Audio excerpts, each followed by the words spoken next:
Describe the guardian and warrior philosophy of policing. Well, at this point, there's really a war going on, really, for the soul of American policing. One of the important things that's come out of all the protests following Ferguson is there's been a lot of rethinking about policing and what should they do, what kind of training, what kind of person should we have, and what has developed out of that is the idea of police as guardians. They're the guardians of the community. They're part of the community. The opposite is the warrior mentality, which has really dominated policing for much too long. That sees policing as combat. It's an us versus them mentality. There are some private training groups which really emphasize that. It's just all wrong. To train officers to think in a basic encounter with a citizen that this is combat, that person's the enemy. The guardian mentality takes a whole different approach. We're part of the community, and the important thing is to establish good rapport with that person right there on the street. So is it fair to say guardian considers de-escalation and other types of tactics that are different from the warrior philosophy? Yes. Once you adopt the guardian mentality, there are all sorts of tactics on the street that follow from that, and of course the training to support that. So de-escalation is one of the main parts of that. And officers are under de-escalation are trained to not escalate an encounter. Let's say you got some kid on the street and he's showing disrespect in the words he says or the fact that he doesn't answer questions and so on. Too often in the past, officers have escalated that up with a mindset being, oh, you don't respect me? You don't respect my authority? I will show you who's in charge here. And pretty soon it escalates up, first verbally and then possibly physically with the use of force.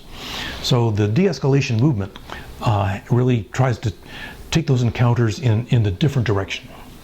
And again, that's part of a broader rethinking of police tactics, and the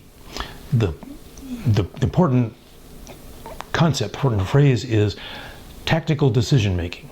The one thing we have learned, and we now understand pretty well, that in an encounter with somebody on the street, police officers have the capacity to shape the outcome of that encounter.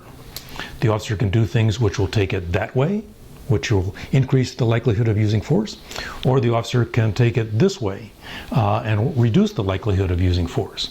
So police officers really have tremendous capacity to control things. And another part of this has been really sort of demolishing the whole idea of the split-second decision.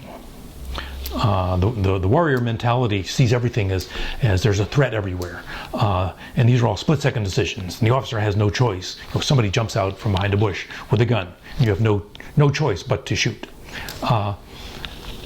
Very few police encounters with citizens actually play out that way. Most of them are encounters. They play out over minutes, sometimes half an hour. The typical encounter these days would be somebody out in his front lawn having a mental health crisis. He's out there talking crazy. He may have actually threatened the neighbors or something. He might have a club in his hand or a baseball bat, something like that. Now if it's a gun, that plugs into a whole different scenario. But he's out there, he's not at this point a threat to anyone. And so the training on tactical decision making, the mantra is distance, time, options. Officer can keep his distance from this person. There's no immediate threat, nobody's being harmed. That buys time. And as the officer has more time, there's more time to consider different options. There might be somebody, one of the bystanders who's a family member or who knows the guy or who knows some information about the guy. For example, somebody might say, hey, he's usually carrying a gun. Well, that's important information in terms of officer safety.